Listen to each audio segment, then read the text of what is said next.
noción como para saber dónde estamos parados de raíces.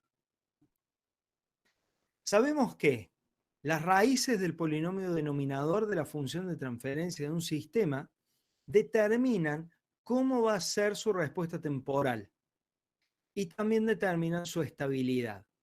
Para empezar, podemos decir que si el sistema no tiene todas sus raíces con parte real negativa, a ver, lo voy a explicar de otra forma. Para empezar, podemos decir que para que el sistema sea estable, todos sus polos deben tener parte real negativa.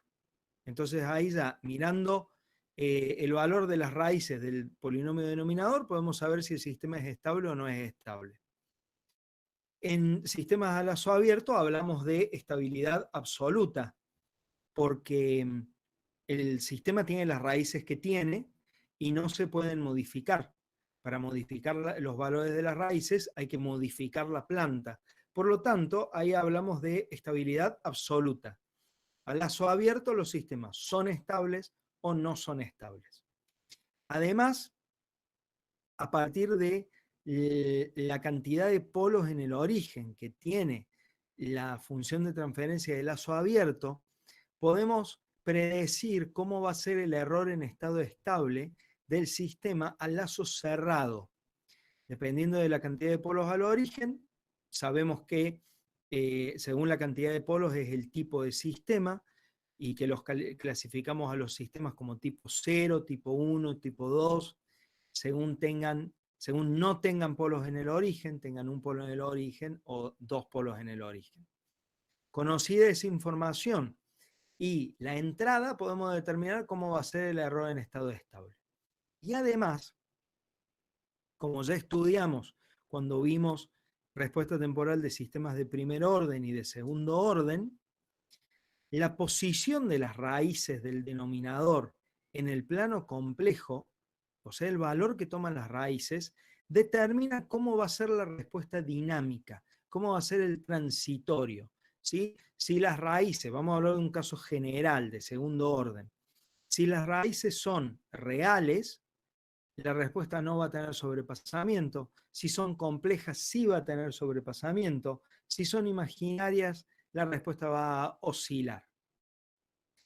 Ahora bien, acá aparece una cuestión muy interesante. Y es la siguiente. Si nosotros tenemos un sistema realimentado,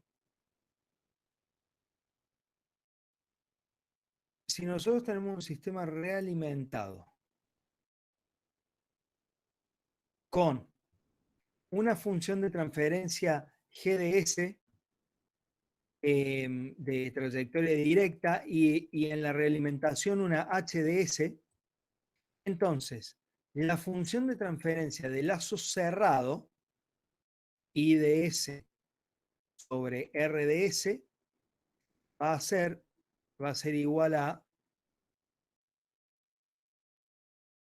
GDS sobre 1 más GDS por HDS. ¿Sí? Hasta acá nada nuevo. A este denominador igualado a 0, lo llamamos ecuación característica. Esto es la ecuación característica. Y las raíces de este polinomio son las que determinan cómo va a ser la respuesta temporal.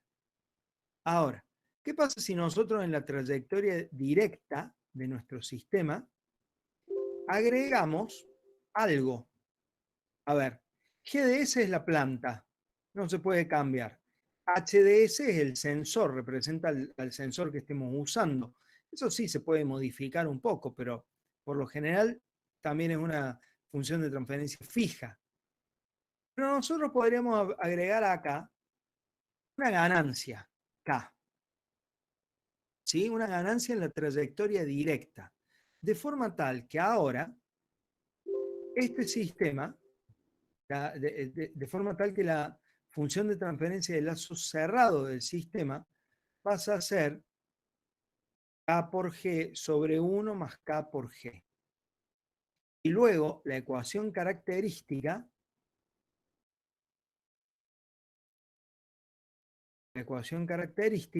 va a ser 1 más K por G por H de S igual a 0.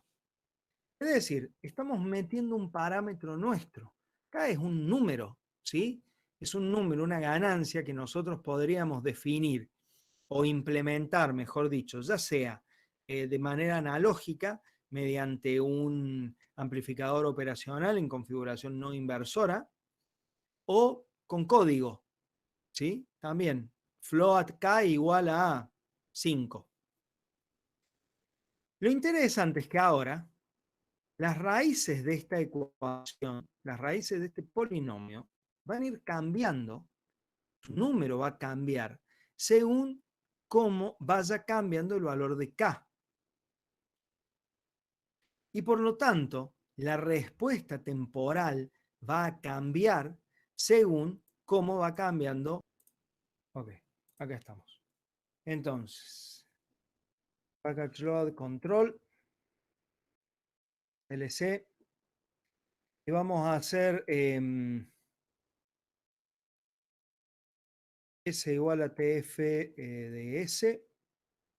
Y ahora una función de transferencia G igual a 0.8 sobre S más 1 al cubo.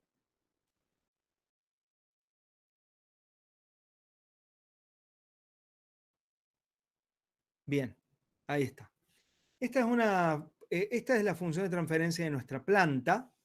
Es un sistema estable, ¿sí? Tiene 3 raíces en menos 1. Y el valor final de este sistema es 0.8. Si nosotros le hacemos un step a esto, es un sistema, vamos a darle un poquito más, es un sistema sobreamortiguado, no tiene oscilaciones, y el valor de régimen es 0.8. Ahora, ¿qué pasa si nosotros a partir de esta función de transferencia de lazo abierto G, decimos, bueno, genial, pero ahora vamos a agregar una ganancia K1 igual a 2, por ejemplo, y vamos a empezar a trabajar a lazo cerrado. Función de transferencia de lazo cerrado 1 igual a min real feedback K1 por G, 1.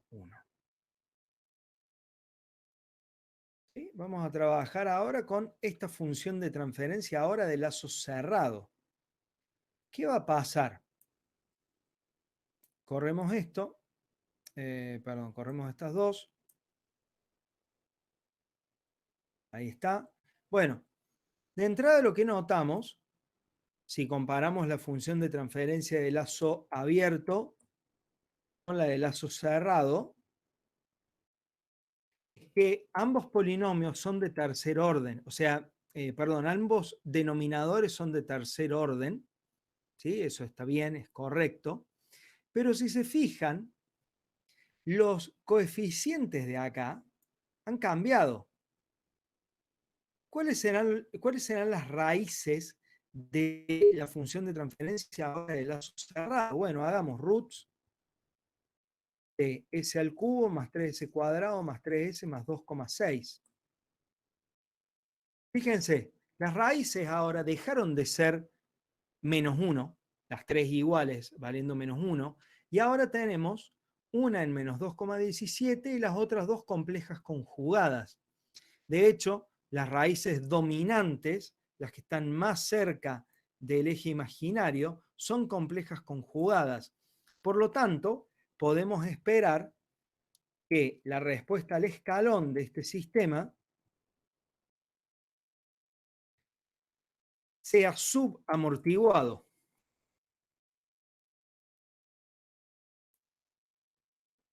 Y efectivamente ahí lo vemos. Una respuesta subamortiguada. ¿Mm? O sea, agregando una ganancia y trabajando ahora con el sistema de lazo cerrado, nosotros hemos sido capaces de modificar la respuesta temporal del sistema. Lo podemos llevar un poquito más allá con algún que otro peligro.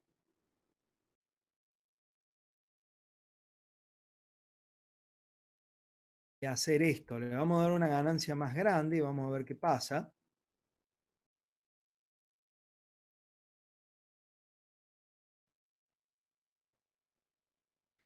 Acá de nuevo los números han cambiado, ¿sí? Acá tenemos la función de transferencia de lazo cerrado con esta nueva ganancia, 14, y vamos a ver qué le pasó a las raíces. 1, 3, 3, 12.2. Ah, fíjense, las raíces, ahora, dos de ellas, tienen parte real positiva. Por lo tanto, es de esperar que la respuesta al escalón sea inestable, porque este sistema, así como está, es inestable. Es decir, hemos transformado la respuesta temporal de un sistema que era estable y sin sobrepasamiento, que la transformamos en una respuesta temporal de un sistema con sobrepasamiento y ahora también inestable. Como lo podemos observar en este gráfico, donde vemos que las oscilaciones de la función de transferencia número 2 se hacen cada vez más grandes. Entonces, bueno, estamos viendo que este fenómeno es sumamente importante, ¿no? Podemos modificar a voluntad la respuesta dinámica del sistema, pero también corremos el riesgo de volver inestable a un sistema que a lazo abierto era estable. Aquí es donde entra en juego el concepto de estabilidad relativa. Los sistemas a lazo cerrado son relativamente estables, es decir, son estables para ciertos valores de ganancia K.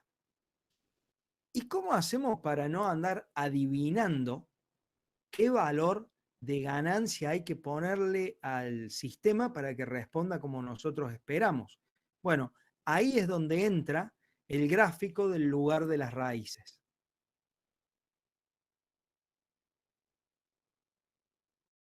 Ahí es donde entra el gráfico del lugar de las raíces.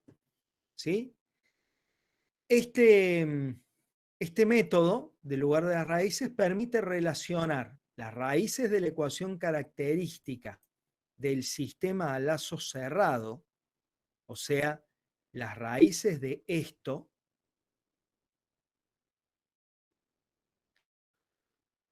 conforme varía la ganancia K con los parámetros zeta y omega n en el plano complejo. Es decir, trabajamos este sistema a lazo cerrado como si fuera un sistema omega n, esto va a ser muy difícil de dibujar, un sistema prototipo de segundo orden, s cuadrado más 2 por zeta por omega n por s más omega n al cuadrado. Bueno, perdón por los garabatos. Sí, pero relacionamos entonces nuestro sistema de lazo cerrado con los parámetros zeta y omega n de una función de prototipo de segundo orden, conforme varía K en el plano complejo. ¿Cómo hacemos para dibujar esto, para dibujar el lugar de raíces? Bueno, se puede usar o un algoritmo de cálculo o fuerza bruta. Porque, a ver, ¿en qué consiste finalmente el lugar de raíces? El lugar de raíces consiste en un gráfico, es un gráfico. El lugar de raíces es un gráfico, que lo que va a hacer es agrupar todos los resultados de lo que nosotros estamos escribiendo acá. ¿Sí? Vieron que nosotros pusimos, bueno, K igual a 2, le saqué las raíces, le hice las raíces. K igual a 14, le hice las raíces. ¿Sí? Bueno, el lugar de raíces lo que hace es algo parecido a esto. Dice K igual a 0 por o while K menor que, en principio infinito, vamos a poner un número muy grande, menor que 2000, lo que hacemos es determinar las raíces de 1 más K por G por H. Esto lo vamos a poner, después vamos a hacer con algunos números. Por ahora lo vamos a hacer con K de, mientras K sea menor que infinito, lo que hace el lugar de raíces es dibujar las raíces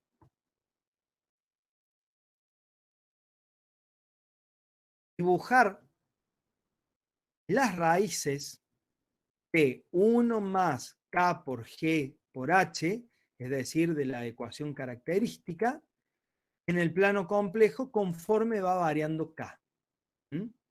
Entonces ahí vamos a tener, lo que vamos a tener van a ser todos los valores que pueden tomar las raíces de la ecuación característica.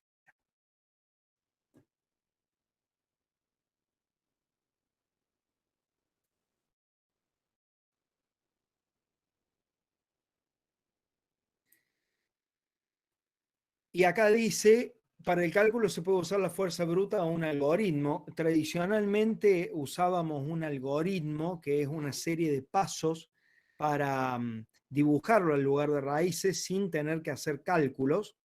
Pero como a partir de este año estamos usando Octave para resolver este tipo de ejercicios, nos vamos a concentrar directamente en la fuerza bruta.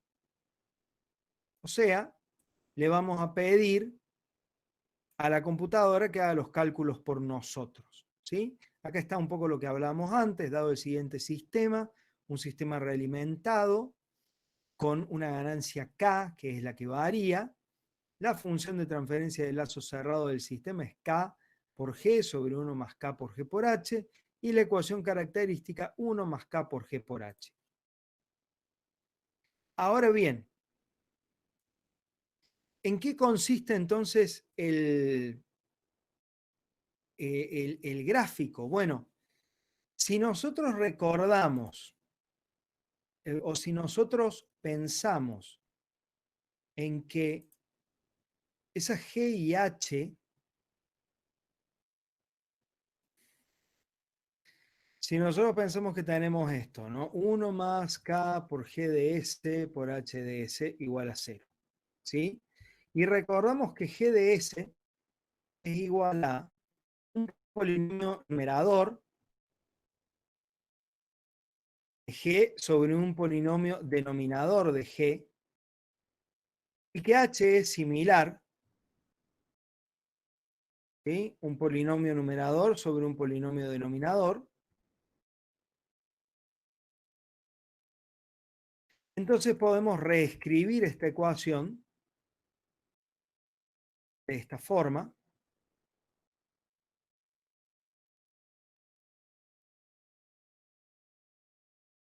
Podemos copiar esto acá y podemos copiar esto acá. ¿Sí? Y la ecuación característica nos queda 1 más K por el numerador de G por el numerador de H sobre el denominador de G por el denominador de H. Y ahora lo que podríamos hacer es multiplicar por el producto de los denominadores en ambos miembros. Y cuando hagamos eso, esta ecuación quedará así.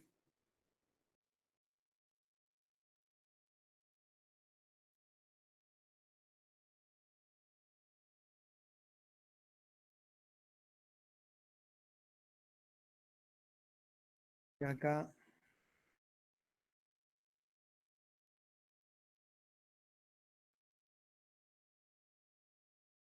¿Sí? Va a quedar de esa forma.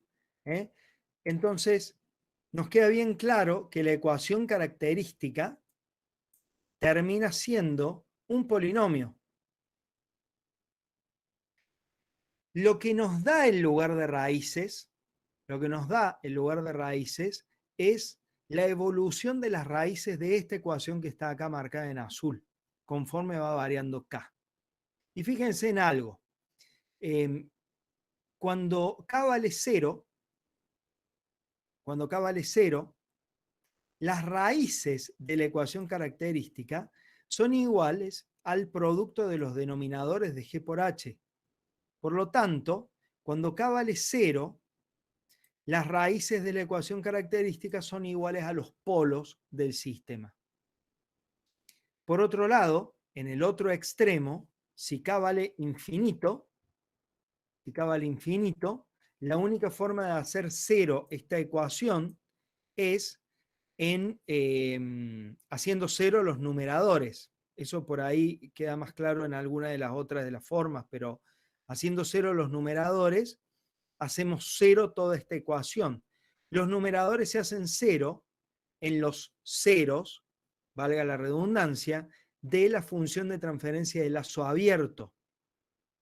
Por lo tanto, esta evolución de las raíces de la ecuación característica del sistema de lazo cerrado comienza en los polos de lazo abierto y termina en los ceros de lazo abierto.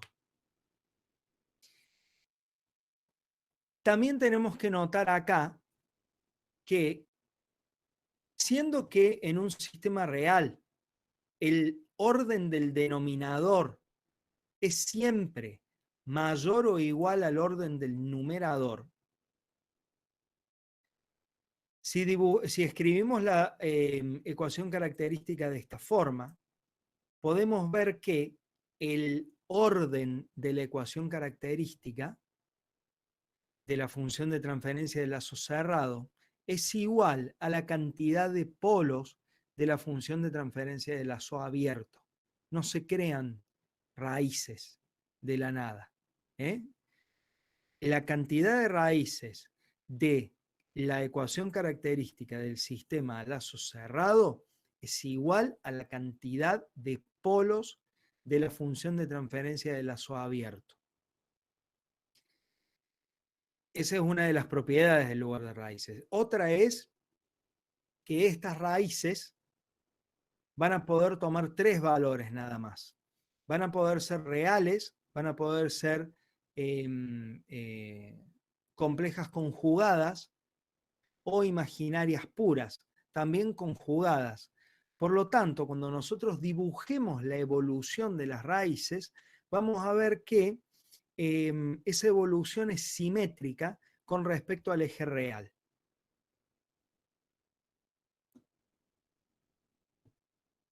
A ver si podemos meter todo esto de lo que hemos hablado en un gráfico.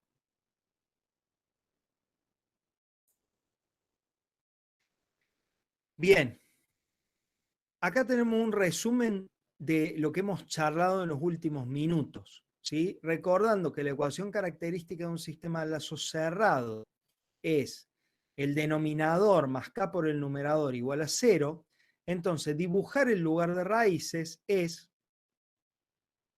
imprimir sobre el plano complejo, eje real, eje imaginario, los valores de las raíces, ¿sí? La parte real versus la parte imaginaria, conforme cómo va avanzando K. Y acá tenemos un ejemplo. Tenemos un sistema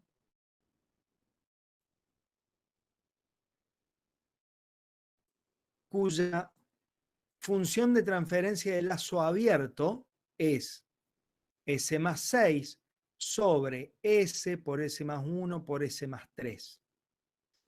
La vamos a realimentar y vamos a ver cómo varían las raíces de todo este sistema de lazo cerrado conforme va variando el parámetro K. Esa variación la tenemos acá, ¿sí? Esa variación la tenemos acá. Cada una de estas cruces representa una raíz. Este sistema de lazo cerrado va a tener 3 raíces porque la función de transferencia de lazo abierto tiene 3 polos. Entonces tiene la ecuación característica tiene 3 raíces y a cada evolución, a cada una de esas,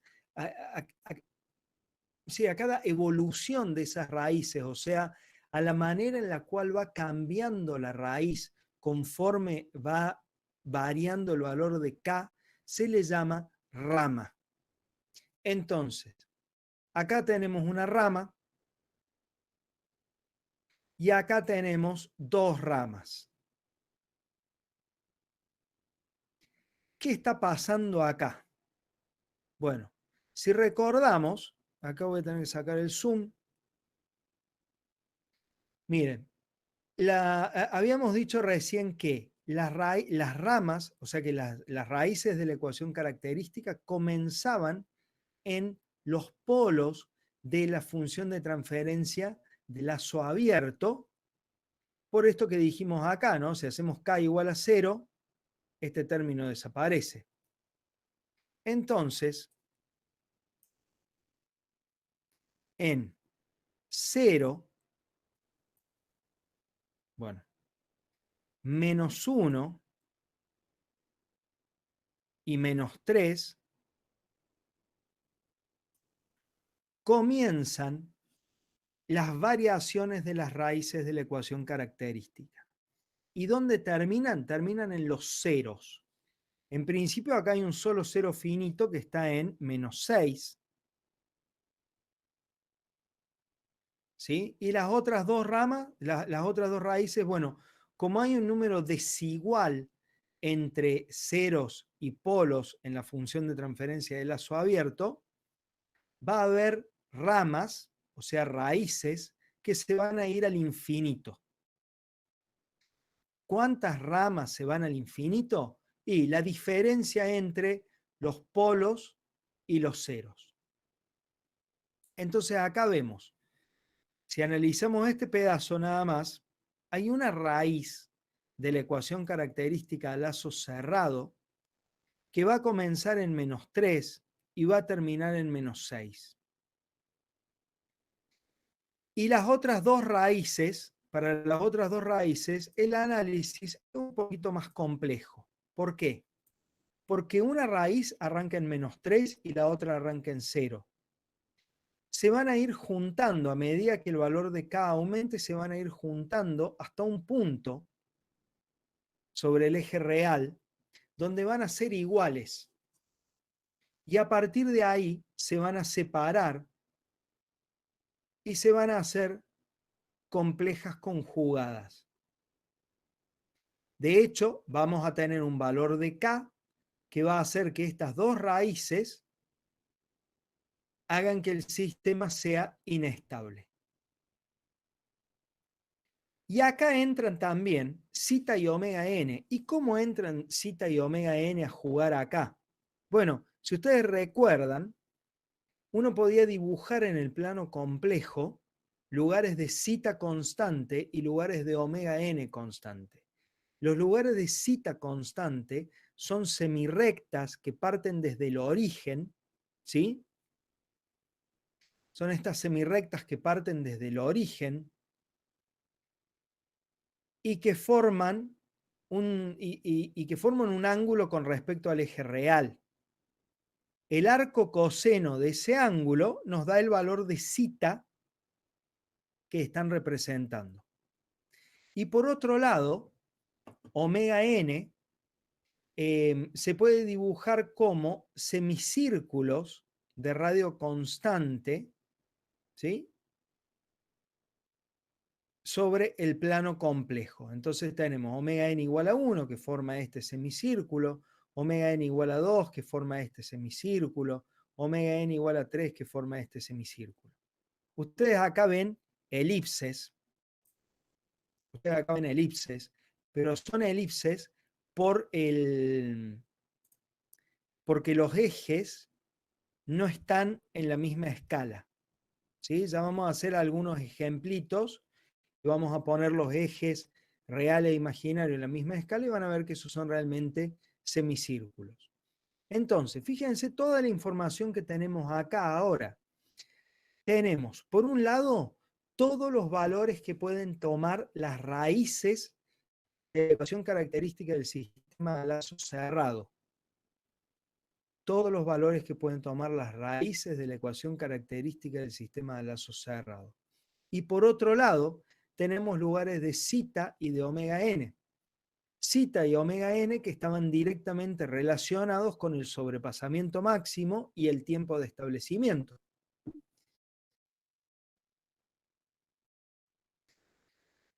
Para un sistema prototipo de segundo orden, el sobrepasamiento máximo es E a la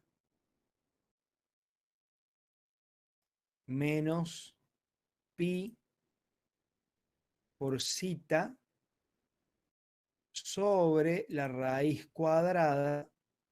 ¿Dónde está la raíz cuadrada?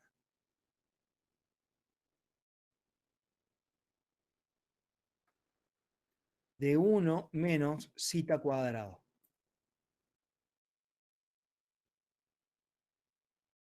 ¿Sí? Y yo les dije que el sobrepasamiento máximo es uno de los requerimientos de diseño. Por lo tanto, a partir de esta ecuación, nosotros podemos obtener un valor de zeta. ¿Sí? Podemos obtener un valor de zeta, de nuestro zeta de requerimiento. ¿Sí? El valor de zeta que tiene que tener el sistema a lazo cerrado para cumplir con ese sobrepasamiento, que ya que estamos, se puede calcular como el logaritmo natural del sobrepasamiento máximo elevado al cuadrado dividido esto más pi al cuadrado.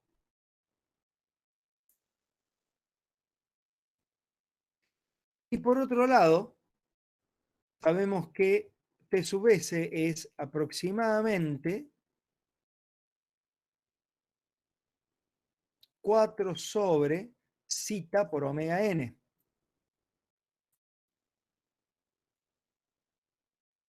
4 sobre zeta por omega n. El tiempo de establecimiento es otro de los parámetros que nos fijan los requerimientos de la respuesta temporal. ¿Sí? Lo dijimos hace un rato. Necesito que el sistema se establezca en no más de 10 segundos, por ejemplo. Eso nos da el tiempo de establecimiento. Entonces, de acá podemos sacar un valor de omega n de requerimiento como, bueno, ya calculamos zeta,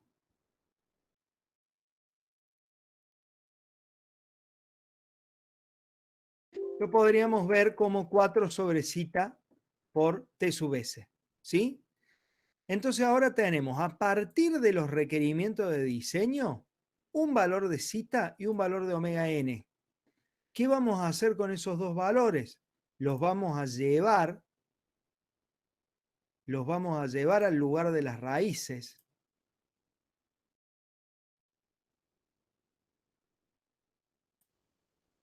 Los vamos a llevar al lugar de las raíces y los vamos a resaltar. Entonces vamos a decir, por ejemplo, bueno, esta de acá, perdón.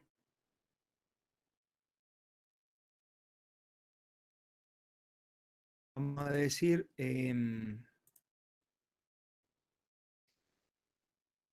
este es mi valor de zeta de requerimiento. Estoy tratando de pisar por arriba de la línea.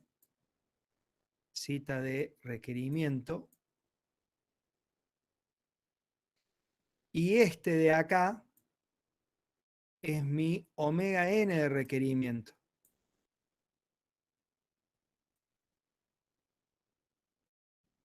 Entonces, si yo tengo este valor de zeta de requerimiento y este valor de omega n de requerimiento, quiere decir que si yo ubico mis raíces dominantes en este punto, en el punto en el cual se cruzan, voy a tener una respuesta temporal que cumple con los requerimientos del sistema.